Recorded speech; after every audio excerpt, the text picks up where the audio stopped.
Hello, Jenny Logan.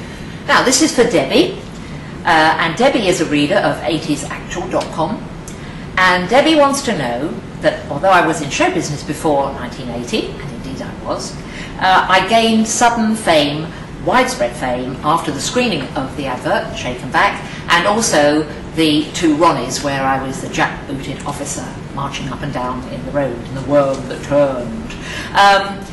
How did I adjust to sudden fame? It wasn't a sudden overnight thing.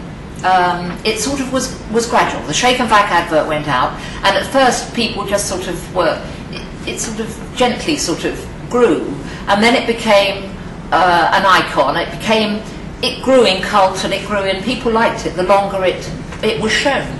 And so that was more of a gradual thing. The Worm That Turned was a bit different because of its the outfit, I guess. And the two Ronnies were exceedingly famous at the time, and their show was at peak times. So that was overnight, I suppose. It was good fun, and I'm so pleased to have been involved in both those iconic programs. They were the advert and the program was good fun, and I've enjoyed even now. Although I'm not recognised now for the jack-booted officer, but at the time I was for a long time.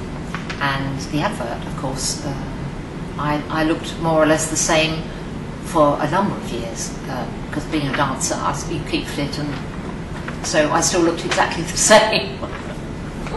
Hello, this is for Paul, who is a reader of 80sactual.com, and Paul wants to know, was the ad filmed in a real house? Oh, he also loves the ad and thinks I'm very talented. Thank you, Paul. I appreciate that.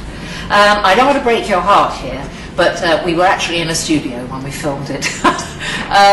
It was in Notting Hill, the studio, and they did the living room as they do in studios. I had recorded the song in a recording studio the week before, and then we worked for 2 days in this studio, and you've seen the result all over the years.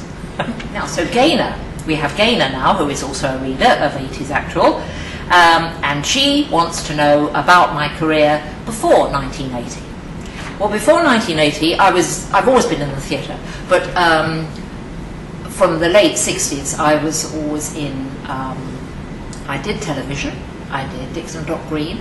I did a children's series called Park Ranger, where I played a vet. Oh, that was very good fun. I used to drive a Range Rover around the New Forest. We had great fun filming that. That was very good fun. And I have rather long nails, and I did then. I've always been lucky enough to have long nails. And of course, vets do extraordinary things. And they said, oh, you're going to have to cut your nails.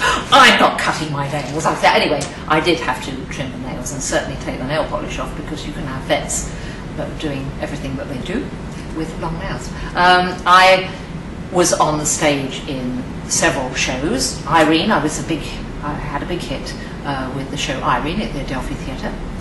I was in Joan Littlewood's workshop, which is a very famous theatre in the East End, the Theatre Royal in Stratford East, and I worked for several years with her workshop, which was wonderful, wonderful experience. And I did cabaret at Danny LaRue's club all through the 60s and half the 70s, and that was a very famous club. I did, and I worked with Ronnie Corbett and Barry Cryer and Annie Hart, who's Ronnie Corbett's wife, and there were a whole group of us that worked at Danny LaRue's club. And so, of course, when I came to do the two Ronnies, I already knew Ronnie.